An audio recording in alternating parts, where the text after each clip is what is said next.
Prabowo pernah bilang ketika kasus Timah dihukum 6,5 tahun, wah kurang itu mesti 50 tahun, padahal baru kurang lebih 300 triliun. Ini lebih dari 1.000 triliun. Mestinya diapain ya Prabowo? Ditembak mati orang kayak begini. Bagaimana mau ada perubahan kalau dana yang sumber kita hidup ini dikuasai oleh manpower yang tidak kredibel, tidak seperti yang Nabi maksud, ahlinya, ekspertisnya, experience-nya, pengalaman yang nggak ada, malah tukang tipu, kok malah dipercaya.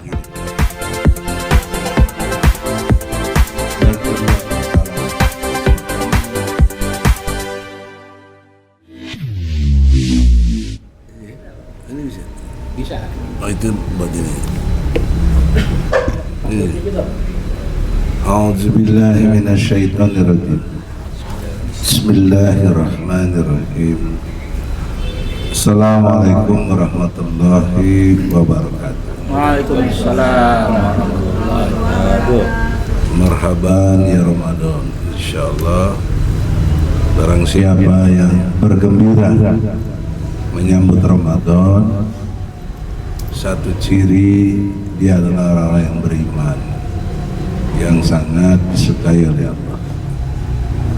Kemudian dia menjaga lisannya, tidak sia-sia yang dia ucapkan.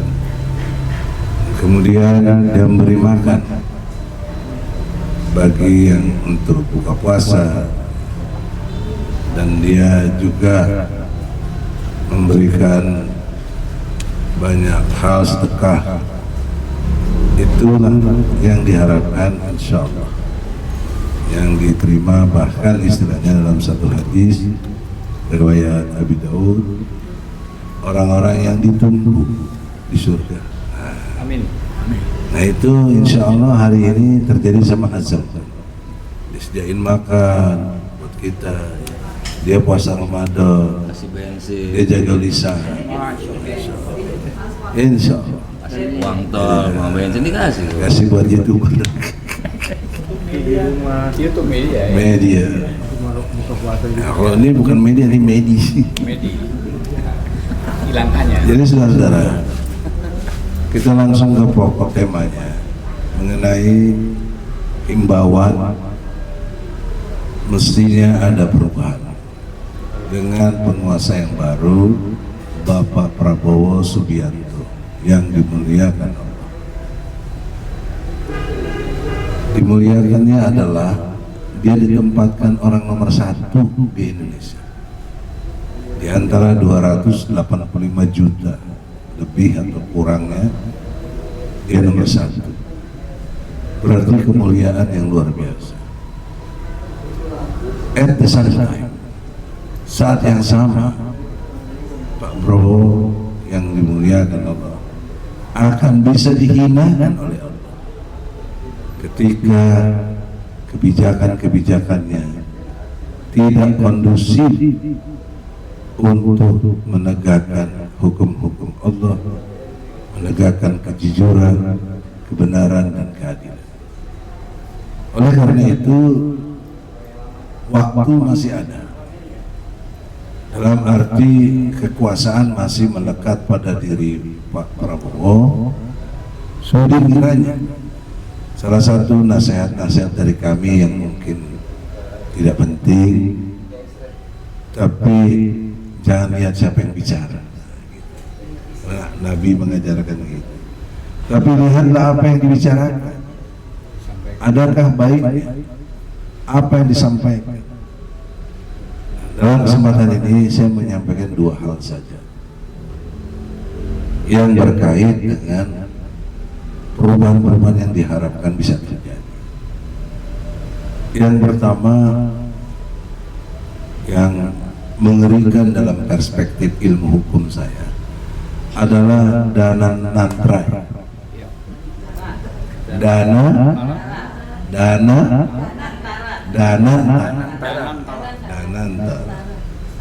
Karena ini mengkolek uang 14 sampai 15 ribu triliun. Jadi seluruh aset BUMN Masuk bank. termasuk bank dan semua kekayaan Indonesia ini ada di situ, dikelola oleh dana. Problem seharusnya ada dua. Pertama, legal framework. Jadi bingkai hukum yang melingkupinya itu menurut hemat saya tidak tepat dengan model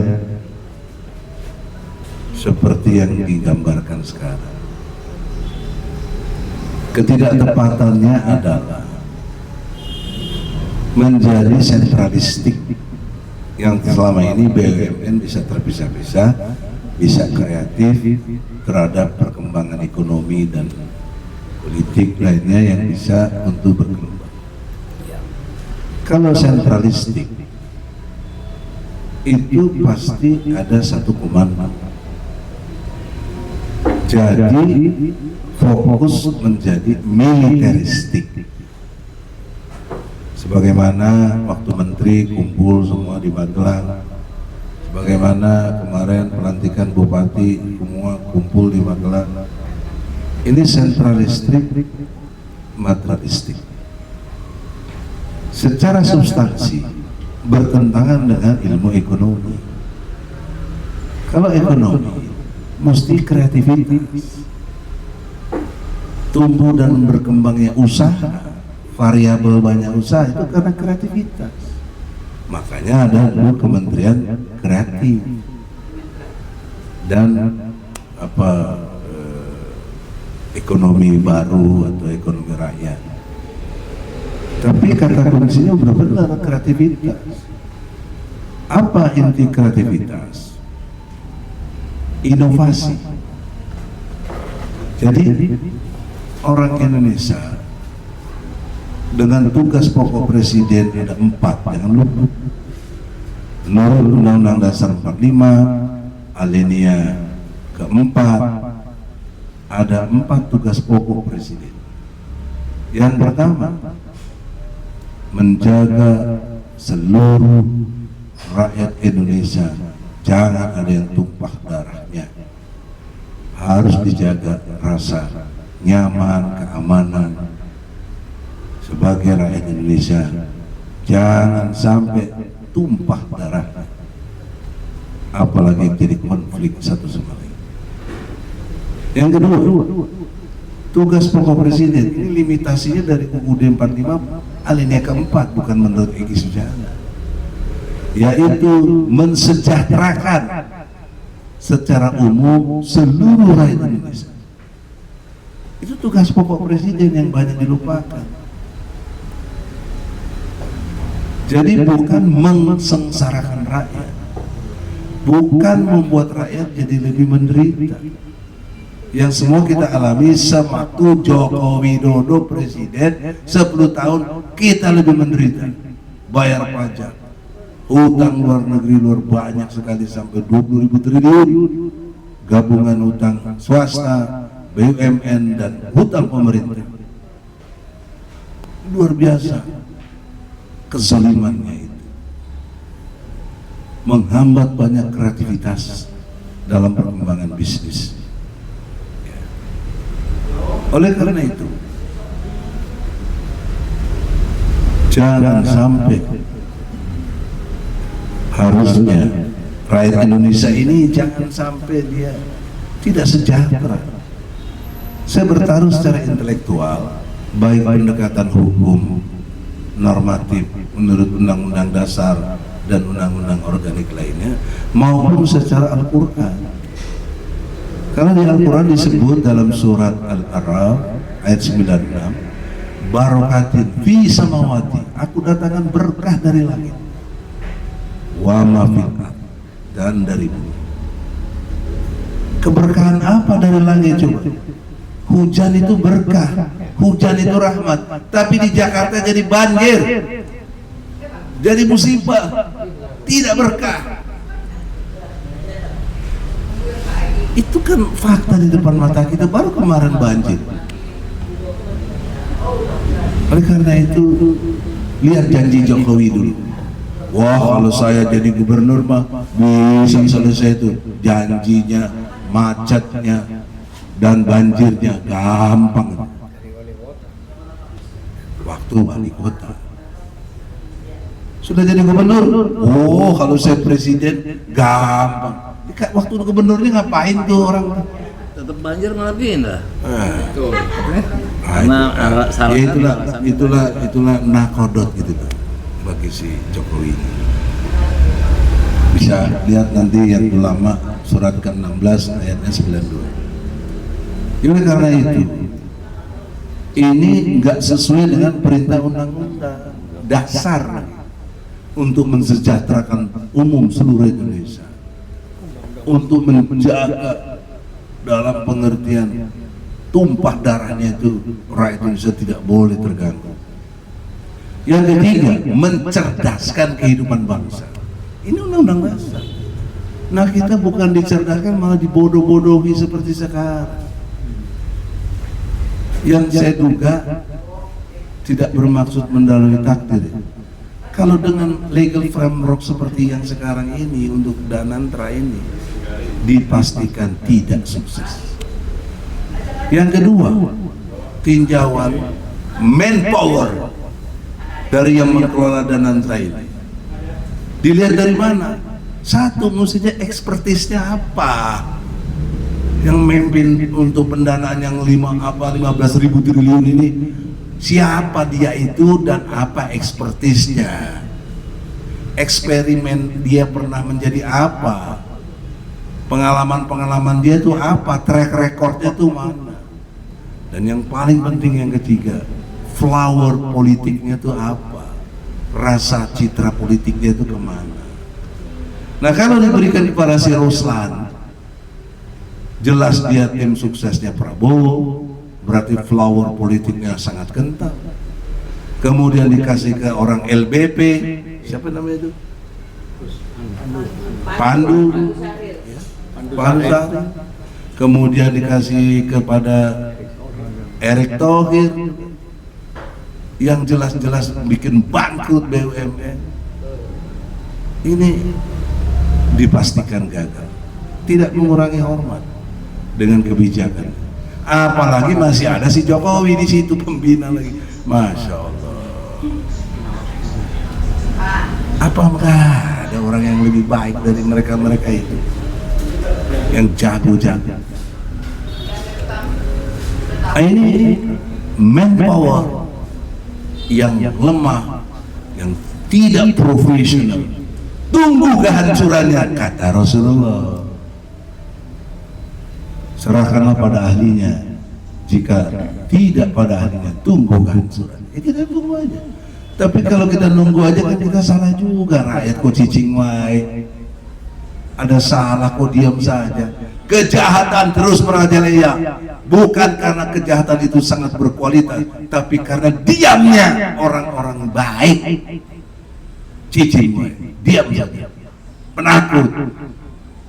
Nggak ada berani bicara. Sieun, cek Sunda.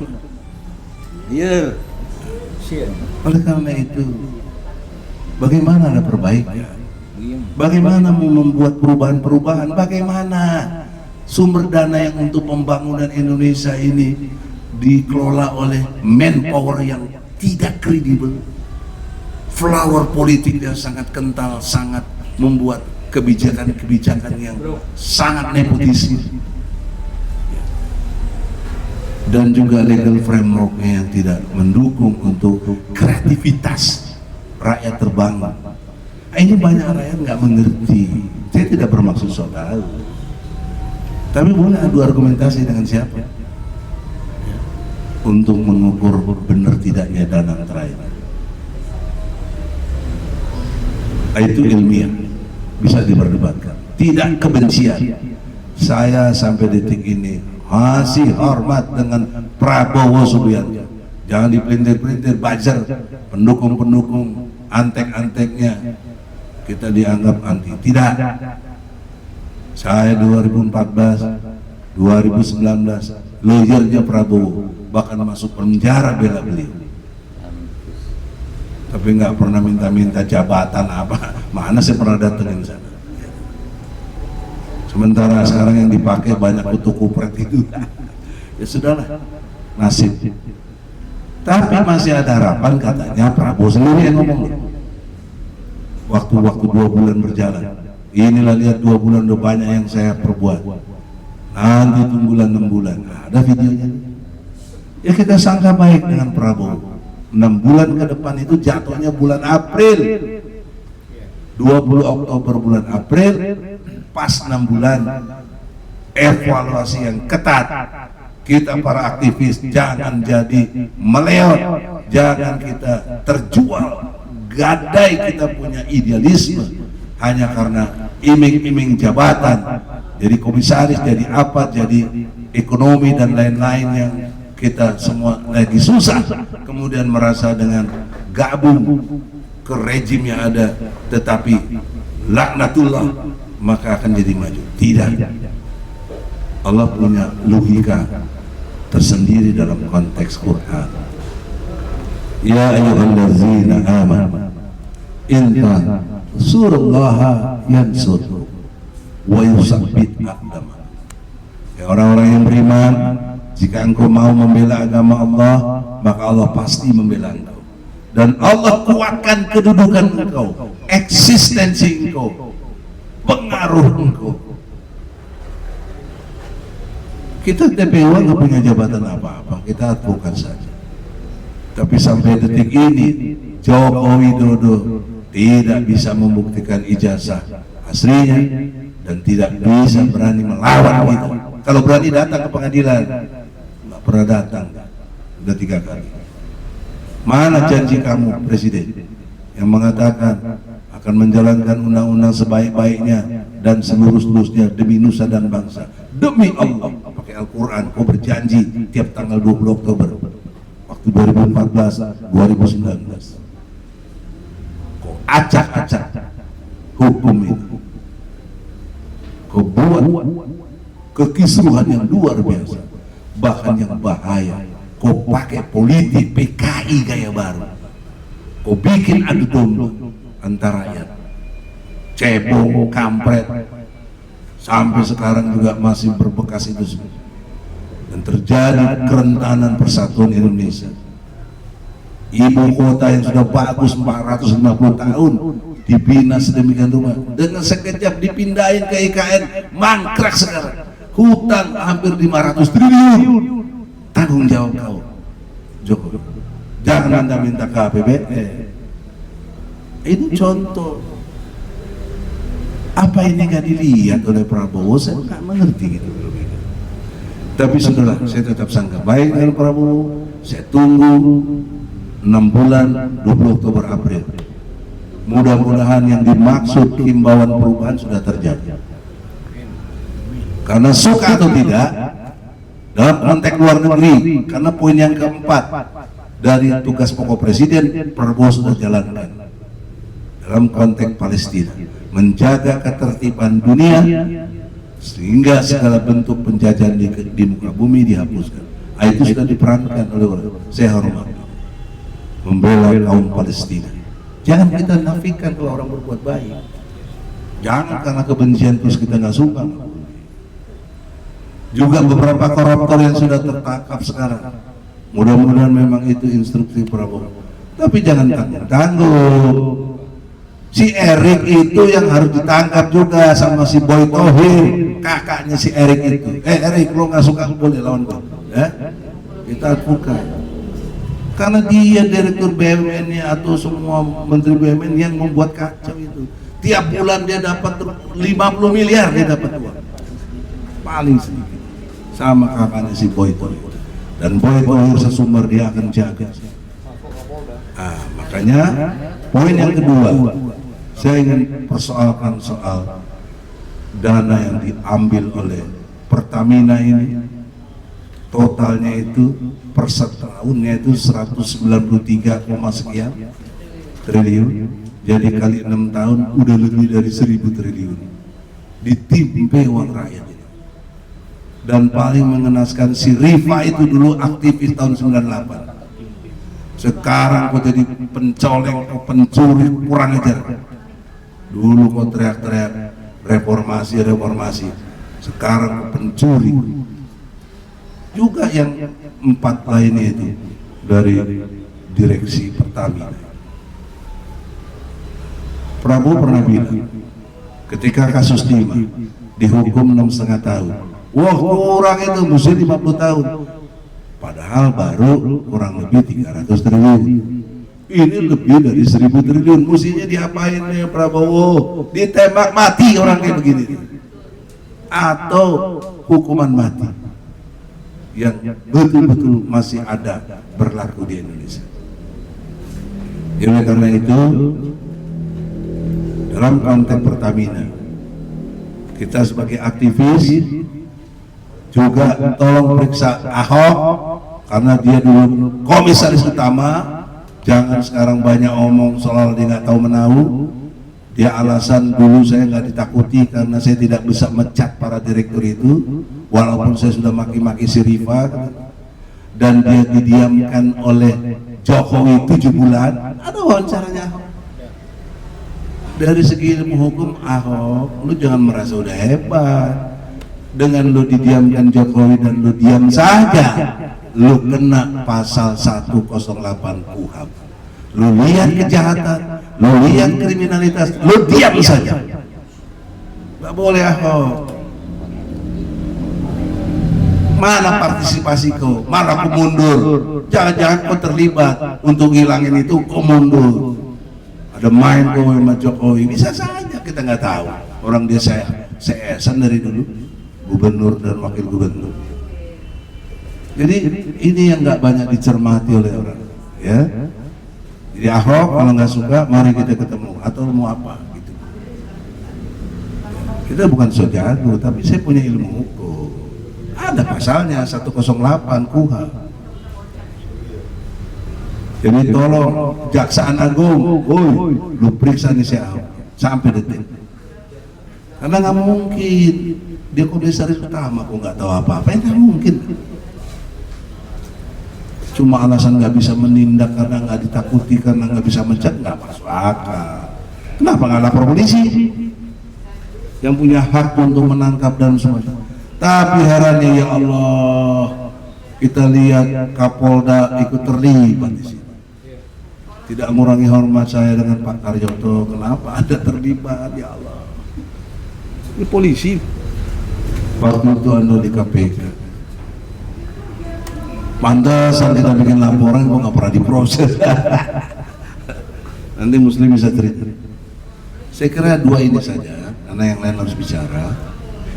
Bagaimana mau ada perubahan kalau dana yang sumber kita hidup ini dikuasai oleh manpower yang tidak kredibel, tidak seperti yang Nabi maksud, ahlinya, ekspertisnya, experience-nya, pengalaman yang nggak ada, malah tukang tipu, kok malah dipercaya gitu.